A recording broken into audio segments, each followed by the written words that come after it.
DGSE, les services secrets extérieurs français. Eh bien, Jeune Afrique confirme, il s'agit bien d'un officier traitant de la DGSE, deuxième secrétaire de l'ambassade de France. Il est en poste au Mali depuis 1 an, précise le site panafricain.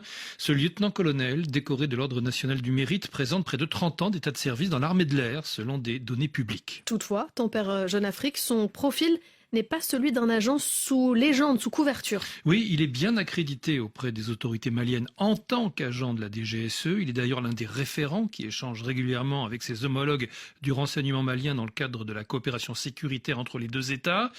En effet, précise le site panafricain, malgré les tensions diplomatiques successives aux 2 putschs de 2020 et 2021, puis à l'expulsion de l'ambassadeur de France à Bamako, Joël Meyer, début 2022, la France et le Mali ont conservé une étroite coopération dans le domaine de la sécurité, du renseignement et en particulier du contre-terrorisme. Le poste occupé par cet agent au sein de l'ambassade de France est au cœur de ce dispositif. Quant aux accusations de conspiration et de tentatives de déstabilisation portées à son encontre, poursuit Jeune Afrique, Paris les dément formellement et les juge sans fondement. Pour l'heure, aucune preuve de sa participation à un complot militaire n'a été présentée au public ni au public ni aux autorités françaises. Précision encore du site panafricain. Cet officier n'a pas été autorisé à recevoir la visite d'un avocat, ni celle d'un représentant de l'ambassade, empêchant ainsi la vérification de son état de santé, tandis que certaines informations font état d'actes de torture perpétrés sur les officiers maliens arrêtés.